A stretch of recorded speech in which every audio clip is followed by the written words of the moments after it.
Cette année encore, on a eu droit à beaucoup de mises à jour dans Data Studio, des petites comme des grandes. Dans cette vidéo, je vais vous faire le top 5 des mises à jour les plus importantes à mon goût. Allons-y!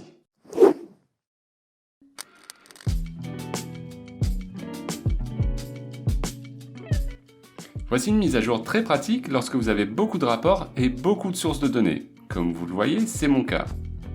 Jusque-là, pour savoir à quelle source de données se rapportait quel rapport, il n'y avait qu'une façon de faire, il fallait aller dans les rapports et voir quelle source de données y était connectée. Et maintenant, il est possible également de faire l'inverse, d'aller par la source de données et de voir à quel rapport la source de données est connectée. Et pour cela, il suffit de cliquer sur les trois petits points de votre source et d'aller dans « Gérer vos nouveaux rapports ». Et là, vous verrez tous les différents rapports connectés à cette source de données. Ce qui peut vous être très utile pour faire du ménage et être bien sûr que votre source de données n'est connectée à aucun rapport important avant de la supprimer.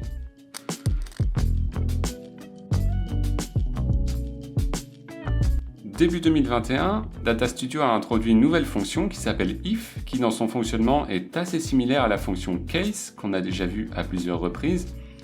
Et je vais vous montrer un exemple et vous expliquer en quoi elle peut être utile et dans quel cas il est préférable de l'utiliser plutôt qu'utiliser case. Alors pour vous montrer cela, je vais créer une nouvelle colonne et cette colonne va m'afficher true si le nombre de pages vues est supérieur à, disons, 20 000 et false si c'est inférieur à 20 000. Donc je vais faire ça de deux façons. Je vais faire ça avec la façon case qu'on avait déjà vu jusque-là et avec la nouvelle façon if. Et vous allez voir comme ça la différence. Donc commençons par la façon case qu'on a déjà vue. Je vais ajouter ma nouvelle métrique par ici, le champ. Je vais l'appeler, appelons-la tout simplement case. Et puis la formule va être case when. Et là je vais dire page vue supérieure à 20 000. Then true. Else false. Et on finit avec end. Donc voilà la première méthode qu'on avait déjà vue. Je clique sur appliquer et ça va m'ajouter ma dernière colonne.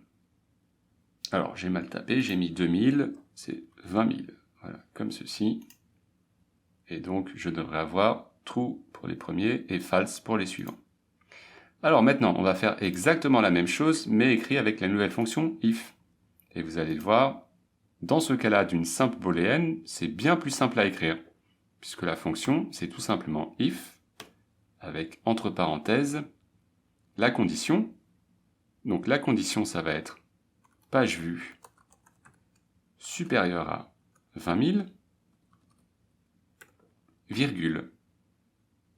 Le résultat si c'est vrai, donc ça va afficher true, virgule. Le résultat si c'est faux, false. Donc voilà. Dans le cas d'une simple booléenne avec deux options, la fonction if est bien plus facile à lire et à écrire que la fonction case.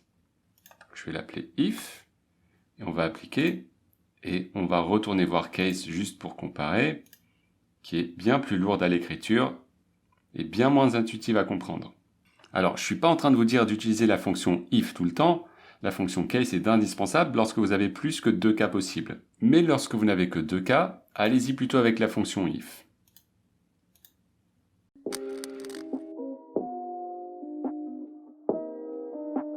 Data Studio a désormais une nouvelle façon d'afficher vos rapports qui est un petit peu similaire à ce qu'on a avec PowerPoint. Donc lorsque vous allez sur Afficher, vous pourrez, en cliquant sur les trois petits points, cliquer ensuite sur Présenter par ici, et ça sera tout à fait comme un PowerPoint où vous pourrez utiliser les flèches de votre clavier pour passer aux slides suivantes et précédentes. Donc voilà. Il faudra, si vous utilisez ce mode, penser à faire vos slides au format 16/9 pour occuper tout votre écran et le rendre bien plus lisible.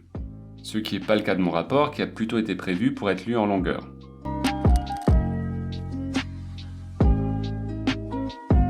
Cette mise à jour est assez spectaculaire pour votre expérience utilisateur. Jusque-là, la liste de pages était assez linéaire, il n'y avait aucune option de hiérarchiser et regrouper différentes pages sur des sections. C'est désormais chose possible, et pour cela, cliquons sur les pages ici. Donc, comme vous le voyez, ça a changé depuis l'année dernière. Donc je vois ici la liste de toutes mes pages, et si je vais cliquer sur le plus, vous voyez que j'ai également l'option maintenant d'ajouter des sections. Donc c'est ce que je vais faire, je vais créer une section, et je vais l'appeler section réseaux sociaux.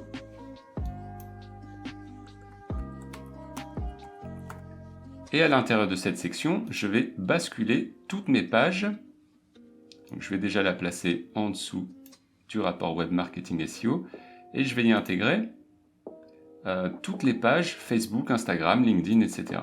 Donc avec le drag and drop, comme ceci, je vais les mettre toutes une par une et puis ça va créer ma section qui va contenir toutes ces pages. Voilà. Je vous montre ce que ça donne en allant sur Afficher.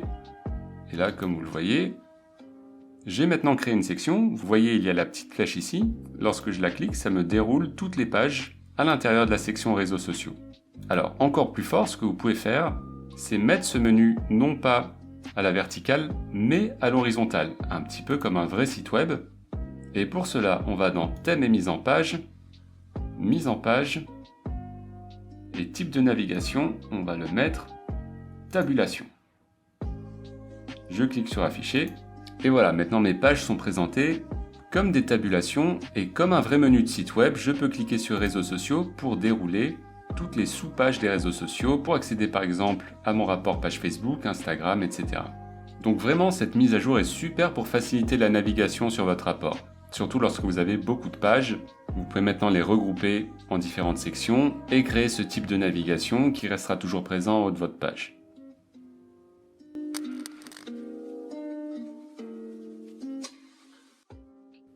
Cette mise à jour est super pratique lorsque vous êtes en train de développer votre dashboard et que vous souhaitez tester le fonctionnement de certains filtres et formules.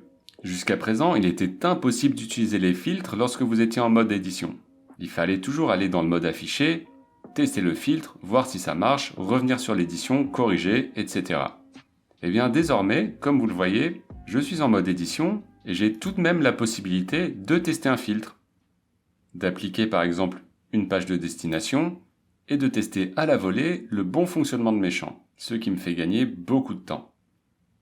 Vous l'avez vu, j'ai plus retenu les mises à jour visuelles que les améliorations techniques. Et je vous renvoie à ma vidéo sur Marie Kondo, mais pour moi, l'expérience de l'utilisateur devant son rapport est même plus importante que les chiffres en eux-mêmes. Et donc, je suis ravi lorsque les mises à jour vont dans ce sens.